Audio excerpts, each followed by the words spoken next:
ರಾಜ್ಯದ ಉದ್ಯೋಗಾಕಾಂಕ್ಷಿಗಳಿಗೆ ರಾಜ್ಯ ಸರ್ಕಾರ ಭರ್ಜರಿ ಸಿಹಿ ಸುದ್ದಿಯನ್ನ ಕೊಟ್ಟಿದೆ.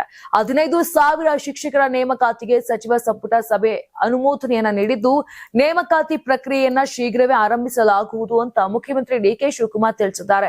ಇನ್ನು ಜಿಲ್ಲಾಧಿಕಾರಿಗಳೊಂದಿಗೆ ಸಭೆ ನಡೆಸಿದ ಬಳಿಕ ಸುದ್ದಿಗೋಷ್ಠಿಯಲ್ಲಿ ಮಾತನಾಡಿದ ಸಿಎಂ, ಶಿಕ್ಷಣ ಇಲಾಖೆಯ ನೇಮಕಾತಿ ಸೇರಿದಂತೆ ಹಲವು ಅಭಿವೃದ್ಧಿ ಯೋಜನೆಗಳಿಗೆ ಸಂಪುಟ ಸಭೆಯಲ್ಲಿ ಅನುಮೋದನೆ ನೀಡಲಾಗಿದೆ ಅಂತ ಹೇಳಿದ್ರು. ಇನ್ನು ಸಚಿವ ಸಂಪುಟದ ಪ್ರಮುಖ ನಿರ್ಧಾರಗಳು ಯಾವ್ಯಾವುದು ಅಂತ ನೋಡೋದಾದ್ರೆ 15,000 ಶಿಕ್ಷಕರ ನೇಮಕಾತಿಗೆ ಅನುಮೋದನೆ, ಸರ್ಕಾರಿ ಹಾಸ್ಟೆಲ್ಗಳಿಗೆ ಬೆಡ್ ಕಾಟ್ ಖರೀದಿಗೆ 30 ಕೋಟಿ ಮಂಜೂರು, ಅಲೆಮಾರಿ ಜನಾಂಗದವರಿಗೆ ಮನೆ ನಿರ್ಮಾಣಕ್ಕಾಗಿ 10 ಲಕ್ಷ ನೆರವು, ರಾಯಚೂರಿನಲ್ಲಿ 11 ಕೋಟಿ ವೆಚ್ಚದಲ್ಲಿ ಎಐ ತಂತ್ರಜ್ಞಾನ ಕೇಂದ್ರ ಸ್ಥಾಪನೆಗೆ ಅನುಮೋದನೆ, ಬೆಂಗಳೂರು ಮೆಡಿಕಲ್ ಕಾಲೇಜಿನ ಹೊಸ ಹಾಸ್ಟೆಲ್ ನಿರ್ಮಾಣಕ್ಕೆ ಅನುಮತಿ, ಕಲಬುರಗಿ ಭಾಗದ ರಾಜ್ಯ ಹೆದ್ದಾರಿಗಳ ಅಭಿವೃದ್ಧಿಗೆ ಅನುಮೋದನೆ, ಲೋಕಭವನ ನಿರ್ಮಾಣಕ್ಕೆ 27 ಕೋಟಿ ಮಂಜೂರು, ಮೈಸೂರು ಜಿಲ್ಲೆಯ ನಂಜನಗೂಡಿನ ಕಪಿಲ ನದಿ ಅಭಿವೃದ್ಧಿಗೆ 70 ಕೋಟಿ ವೆಚ್ಚಕ್ಕೆ ಅನುಮೋದನೆ, ಕೆಪಿಎಸ್ಸಿ ಅಧ್ಯಕ್ಷರ ಅಮಾನತಿಗೆ ಸಂಪುಟ ಒಪ್ಪಿಗೆ, ಚಿತ್ರದುರ್ಗ ಜಿಲ್ಲೆಯ ಹಿರಿಯೂರು ತಾಲೂಕಿನ 116 ಕೆರೆಗಳ ಅಭಿವೃದ್ಧಿಗೆ 244 ಕೋಟಿ ಆಡಳಿತಾತ್ಮಕ ಅನುಮೋದನೆ.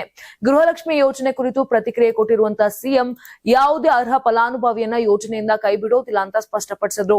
ಯೋಜನೆಯ ಹಣ ನೇರವಾಗಿ ಅರ್ಹ ಮಹಿಳೆಯರ ಖಾತೆಗೆ ತಲುಪುವಂತೆ ಪರಿಶೀಲನೆ ನಡೆಯುತ್ತಿದ್ದು, ಅಗತ್ಯವಿಲ್ಲವೆಂದು ಭಾವಿಸುವವರು ಮಾತ್ರ ಸ್ವಯಂ ಪ್ರೇರಿತವಾಗಿ ಯೋಜನೆಯಿಂದ ಹೊರಬರಬಹುದು ಅಂತ ಕೂಡ ಹೇಳಿದ್ದಾರೆ.